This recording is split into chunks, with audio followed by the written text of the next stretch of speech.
What is going on, everybody? This is the Fresh Baked Goods, and thank you for clicking on this video. Update 11 for Hell Let Loose has been out for a couple weeks now, and I've been playing a lot of it. I didn't want to rush an impressions vid or anything like that. I know a lot of content creators try to pump them out as fast as possible to get those views, but that ain't me. I really wanted to sink my teeth into it, especially with a game like Hell Let Loose, when some of these new features kind of take time to develop and you really want to see where they're going before you jump to any conclusions. But if you're looking for just my general opinion on Update 11, it's a good update. It's not great, it's not bad, it's a good update. I wasn't expecting too much after Update 10 that was so large with the Russian front and full release and whatnot, but now I'm kind of expecting more for Update 12. But let's not get ahead of ourselves here. I'm obviously not going to cover all the changes and everything about this update. Please look in the description for the change log and dev brief with all that good info in there. That has everything you could want to know about what was added or changed in this update. But let's get to it. This is mainly going to be about the armor and changes to the meta and stuff like that. But let's briefly talk about the new weapons. The shotgun, it's fun. It's pretty comical when you blast away an enemy and they just explode into bits. Is it really fitting for this game? I don't think so. And it's not too effective. Like, there's no situation where I'd rather have the shotgun over an SMG, for example. But with that said, it's still really, really fun to use. This is a video game, so I don't mind it being in there. The FG42 is actually pretty damn effective, especially in the sniper spot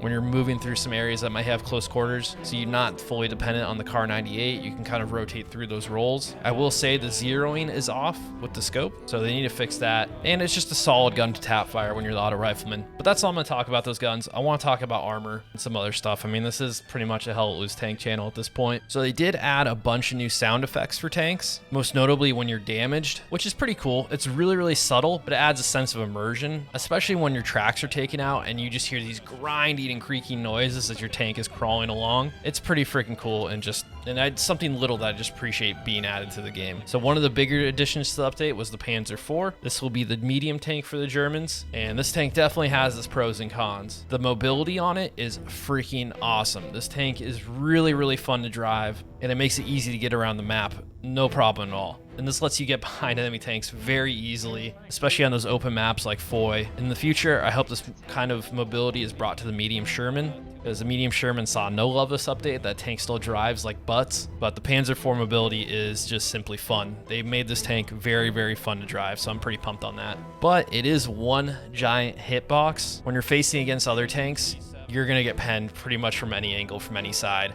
There is no really good way to angle this tank that you can deflect rounds. So when you're going up with medium Shermans, you're probably going to lose most fights. That's why it's very, very important to use the mobility of this tank to your advantage. Also, bazookas cannot penetrate this tank from the sides. So unlike the medium Sherman that can get shreked from any side, you have a little bit more advantage against the AT here. So of course, with the Panzer IV being added, the Panther was removed from this update. From what I've heard, it's so it can get a rebalancing. It's going to come back a beast. It's going to be stronger. I am very curious to see where this tank goes. I imagine it'll kind of be in that medium heavy range like the Jumbo 75 is for the Americans. But I'm going to miss the Panther. See you soon, buddy. The commander can also now spawn in light tanks and mediums, which is very cool. I don't know why this wasn't in there before Update 11, but it is now in there. You can now spawn the Lukes, you can now spawn the Stuart, you can now spawn the medium Sherman, the Panzer IV, all that good stuff. So I look forward in the future to doing a Luke's Column video and just causing some chaos with that. And speaking of spawning tanks,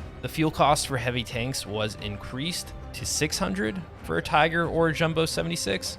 Or an IS-1. So while there is a little bit of heavy tank spam there, you definitely see more mediums on the field, which is awesome because I actually really enjoy the medium versus medium combat in this game. The heavy versus heavy battle was always kind of who shot who first, and the Jumbo 76 always had the advantage over the Tiger. The medium versus medium combat in this game is a little more fun, and they both have their advantages and disadvantages. Obviously, we're just talking about the Panzer IV, being one giant hitbox, but you can get around really fast. The medium Sherman, you can't really get around that fast, but the hitbox is much smaller. You can deflect more shots. It seems like there's a lot more variety in these medium versus medium battles, and the simple who sees who first of the heavy tanks and the rock, paper, scissors elements that come with them. So I'm kind of glad that's happened. Obviously, you're going to have games where if one side has the better tank crews, they're going to be spamming out a lot more heavy tanks, but that's the nature of the beast here. So something we need to talk about that isn't technically a tank. Half tracks were added to this game. As far as their effectiveness goes, I don't see them being used effectively too often, to be honest with you. They cost 300 fuel, so it's a big investment, and usually they're either sent out to die, just put in a really bad spot, or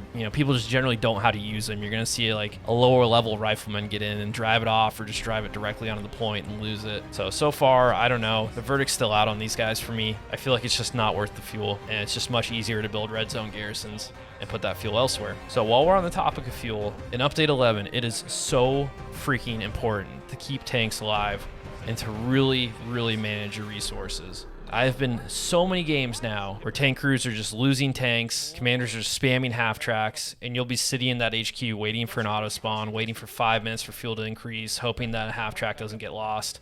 Which is a little bit of a bummer, because it sucks if you want to play a tank and your whole ability to even play as an armor crew depends on infantry keeping these half tracks alive, which most of the time I see them not doing a great job. So it really comes down to the commander managing those half tracks, or even deciding to not send you out at all, which has definitely been the correct decision most of the time in this game. I may be biased, but I'm telling you, you're much better off spending your fuel on tanks and half tracks in Update 11. And it's beneficial for the whole team if you're not losing tanks this update. If you keep a tank alive, you'll see that fuel just generate a little bit longer, you'll get more heavies in the field, and your team's going to operate a lot better. But overall, this all comes down to the commander really understanding this and knowing when to give a heavy tank to a crew, knowing when it's okay to send a half track out, when it's actually worth it. And it's, from what I've seen, this update's going on a week and a half as I'm making this video, and I haven't seen a lot of people understand this yet, which is kind of a bummer for someone who, mainly plays tanks in this game. But this might be what it's all about. It's about not being reckless with your resources in this game, even though I would love to see half tracks cost manpower instead of fuel, but that's just my opinion on that. The AT role got some huge buffs this game, indirect and direct. So now that most of the tanks in the field are mediums, ATs are going to be able to solo kill those tanks no problem with rockets. It's still 2 to the back, no problem. The level for access to the AT gun was swapped with the satchel,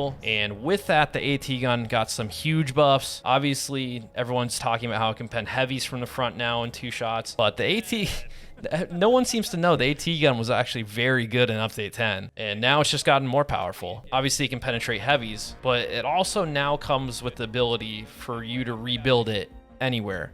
So in U10, if you built your AT gun, you got killed off of it, and you couldn't make it back to it, that's it. You couldn't rebuild your AT gun. It was sat there until it was destroyed, or until you could make it there to disassemble it.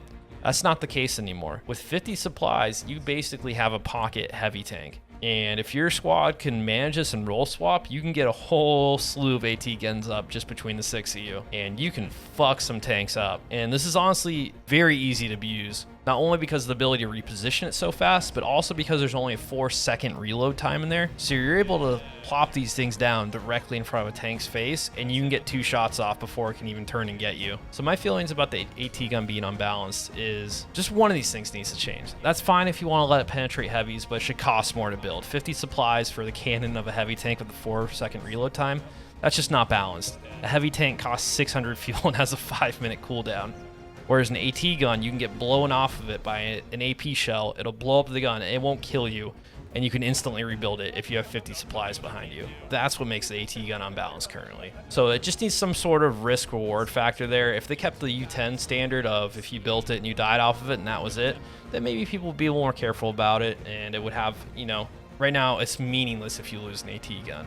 So you can potentially just run around the map and, get behind a tank and just bust that heavy cannon out of your pocket and 2-shot, no problem. Disassemble it and wait for the supplies to restore and go do it again somewhere. So right now you can just get killed off an AT gun, respawn an OP, 15 seconds later and plop a new one down and kill the tank that just killed you. And it costs your team nothing except for 10 munitions. So in the world of armor in Update 11, that's definitely something that needs to be looked at. Recon tanks got a nerf.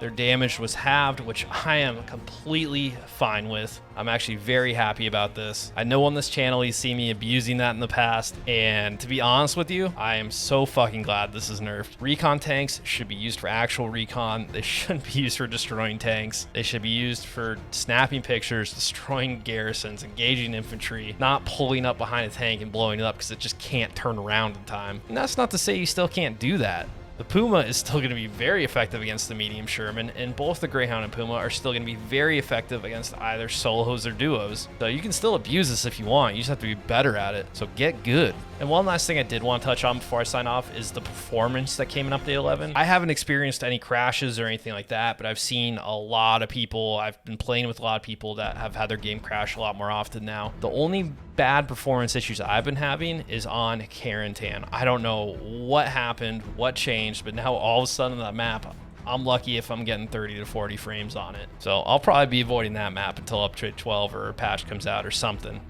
But that's my thoughts on Update 11 as far as, tanking and the bigger changes go. It's a solid update. I'm glad the Panzer IV's here. The Panther, as much as I love that tank, had a weird time fitting into the whole spectrum. So I'm glad they're rebalancing it. Glad there's not as many heavy tanks. I'm glad there's not as many recons in play. I know a lot of people are like, armor overhaul when's it gonna happen? They're clearly working on it. It's a slow burn. It's a little by little each update, which I can appreciate. I can respect. I know it's a small team. We just gotta be patient and hang in there.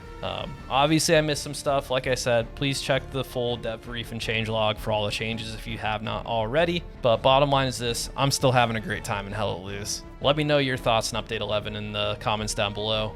But thank you for watching. Thank you for everything you do. I'll see you dudes on the front line.